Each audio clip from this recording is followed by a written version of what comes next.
සුබ දවසක් හැමෝටම.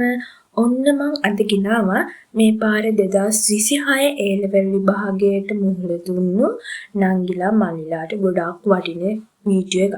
ඉතින් ඔයගොල්ලෝ මේ අවුරුදු ගාණක් මහන්සි වෙලා ඔයාගේ ජීවිතය අනාගතයේ ලස්සනට සැලසුම් කරගන්න, ඔයා ලස්සනට ජීවත් වෙන ඔයාගේ ඩ්‍රීම් ලයිෆ් එක ඒවා හින්දාකින් ජීවිතය ගොඩනගා ගන්නවා වගේ ලෙවල් ජීවිතය මෙච්චර කැප වෙලා මහන්සි වෙන්නේ. හරි.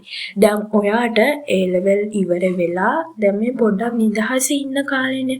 ඔයාලට තව මාස 3-4ක් යනවා A level result එන්නේ. ඉතින් නංගි මල්ලි මෙන්න මේ මාස 3-4 ඔයා එක මිනිත්තුවක්වත් අපත යවන්න හදන්න එපා. ඒක ඔයාගේ ජීවිතයට කරගන්න ලොකු අපරාධයක්. ඔයා මිනිත්තුවක් ගානේ මොනෑම් හරි දෙයක් ඉගෙන ගන්න බලන්න. ඒක ඔයාගේ සමාජීය වශයෙන් එතකොට නොයෙක් ආකාරයකට ඒක ඔයාට වාසි සහගත වෙන්න පුළුවන්.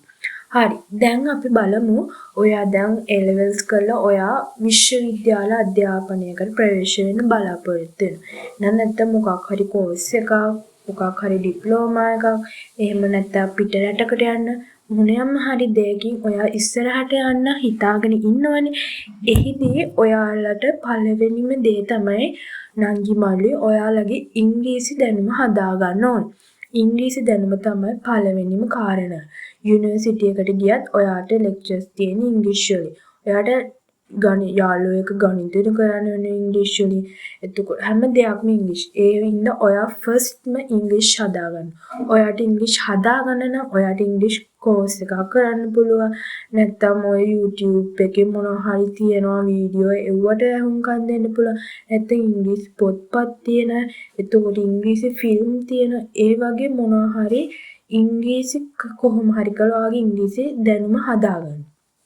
ඊළඟ මේ දේ තමයි ඔයාගේ IT දැනුම.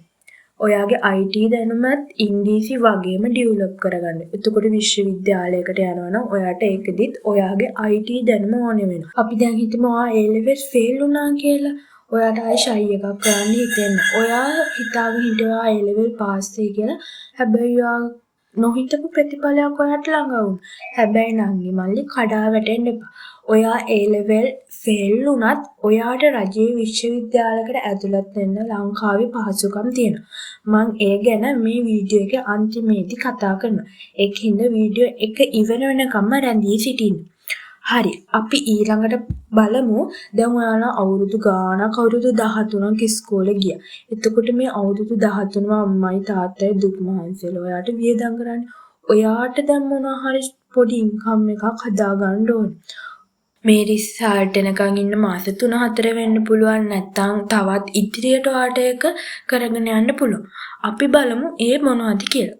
ඉස්සරම තමයි ඔයාට පුළුවන් ක්ලාසස් කරන්න. ක්ලාසස් කරලා ඔයාගේ දැනුම මේ අනිත් ළමයි එක්ක ෂෙයා කරගන්න පුළුවන්. අපි බලමු ගණිතය, ඉංග්‍රීසි, විද්‍යාව ඒ වගේ විෂයක් ඔයාට උගන්වන්න පුළුවන්. නැත්නම් නැටුම්, සංගීතය ඒ වගේ මොනවා හරි ඔයා විෂය පිළිබඳ හොඳට අවබෝධ කරගෙන ප්‍රැක්ටිස් කරගෙන ඒ ළමයට උගන්වන්න පුළුවන්. එතනින් ඔයාට චූටි ඉන්කම් එකක් හැදෙනවා.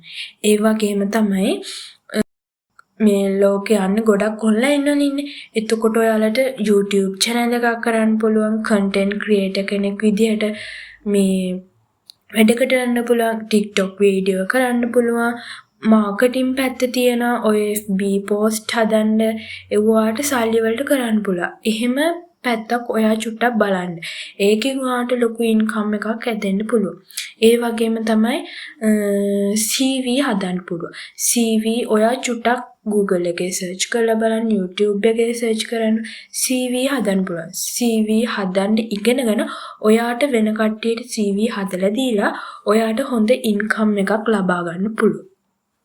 ඒ වගේම තමයි ඔන්ලයින් බිස්නස් කරන්න පුළුවන්. ඔයාලා දන්නවා Alibaba එකෙන් තොග මිලට ඉතාමත් අඩුවට ඔයාට මෙරටට බඩු ගෙන්නන්න පුළුවන්. එහෙම ගෙන්නලා ඔයාට ලංකාවේදී වැඩි මිලකට මේ වෙන කට්ටියට ඒවා විකුණන්න පුළුවන්. ඉතින් ඔයාට මේකෙන් ගොඩාක් ලාභ තියෙන බිස්නස් එකක් තමයි. ඉතින් ඔයාට ඒ බිස්නස් එක try කරන්න පුළුවන්. හරි. එතකොට දැන් ඔයාලා A level ජීවිතේ වෙන අවුරුදු 2-3ක් ඊටත් වැඩිය මහන්සි වෙලා ඉන්න පුළුවන්. ඒකට ඔයාලා මේව ඔක්කොම කරලා ඔයාලගේ ස්ට්‍රෙස් එකක් ඇති වෙන්නේ. කවුරුත් මෙහෙම සැහැල්ලුවෙන් එහෙම කරන්නේ නැහනේ. හැමෝටම ස්ට්‍රෙස් එකක් තියෙනවා. එතකොට ඒ ස්ට්‍රෙස් රිලීස් කරගන්න ඔයාලා කොහේ හරි ට්‍රිප් එකක් යන්න යාළුවොත් එක්ක. ඇවිදින්න, විනෝද වෙන්න, සින්දු කියන්න, නටන්න ඒ ඔක්කොම කරන්න. ලංකාවේ අපි දන්නේ නැති ලස්සන තැන් තියෙන. ඒවා විසිට් කරන්න. ඒ වගේම තමයි ඔයාලා මේ ඉගෙන ගන්න හින්දා ඔයාලගේ මොනවා හරි ටැලන්ට්ස් තියෙනවානේ. නටන්න, සින්දු කියන්නේ ඒවා යටපත් වෙලා තියෙන. ඒවා ඉස්මතු කරගන්න හොඳම කාලේ තමයි මේක. පුළුවන් නම් ඔයාගේ දක්ෂතා එලි දක්වන්න හොඳම කාලේ තමයි මේක. මේ කාරණාව පොඩ්ඩක් ඔයාලා හැමෝම හිතලා බැලුවොත් හොඳයි. මොකද මම දන්න මල්ලි කෙනෙක් ඉන්නවා. එයා ලංකාවේ පළවෙනියත් 10 වෙනියත් අතර රෑන්ක් එකක් තියෙන ළමයි. ඒ වුණාට මෙයා දැන් මේ රිසල්ට් එනකන් හිටියනේ. එයා පොඩි වගාවක් කරා. එයා ගම්මිරිස් වගාවක් කරලා එයා ලොකු ඉන්කම් එකක් ලබා ගත්තා. ඒ වගේ ළමයි ඔයාලටත් පුළුවන්.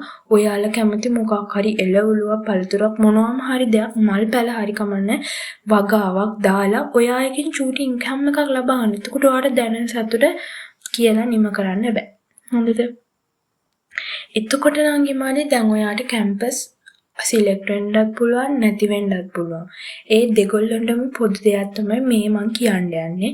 ඒ තමයි ඔයාගේ අනාගත කැරියර් පාත් එකට අවශ්‍ය ස්කිල්ස් ඔයා දැම්ම ඉඳලම හදාගන්න බලන්න. මේක තමයි ගොඩක්ම වටින දේ මට කියන්න ඕනේ. ඔයාගේ අනාගත ඩොක්ටර් කෙනෙක් වෙන්න පුළුවන්, නර්ස් කෙනෙක් වෙන්න පුළුවන්, ඉංජිනේර් කෙනෙක්, ලෝයර් කෙනෙක්, ටීචර් කෙනෙක්, පේන්ටර් කෙනෙක් ඕන කෙනෙක් වෙන්න පුළුවන්. ඒ යන කැරියර් පාත් එකට අවශ්‍ය ඔයාගේ මූලික සුදුසුකම් හදාගන්න. ඒ හදාගන්න තමයි ඔයා ඉස්සරම් පොඩ්ඩක් හොයලා බලන්න. මට ඩොක්ටර් කෙනෙක් වෙන්න මොනවද ඕනේ? සුදුසුකම්. ඔයාට නර්ස් කෙනෙක් වෙන්න ඕනේ මොනවද ශාරීරික සුදුසුකම්, අධ්‍යාපනික සුදුසුකම් ඒවා හොයලා බලන්න. පේන්ටර් කෙනෙක් වෙන්න පුළුවන්. ඒතකොට ඔයා ටීචර් කෙනෙක් වෙන්න නම් විද්‍යාපීඨ යනවාද? විද්‍යාපීඨ යන්න ඕන නම් ඔයාට මොනවද තියෙන්න ඕනේ? සුදුසුකම්, ශාරීරික සුදුසුකම් තියනවාද? එහෙම ඒව ගැන හොඳට හොයලා බලලා ඔයා ඒවා බිල්ඩ් අප් කරගන්න උපරිම ප්‍රයෝජනයක් ගන්න මේ මාස 3-4 තුන. හොඳද?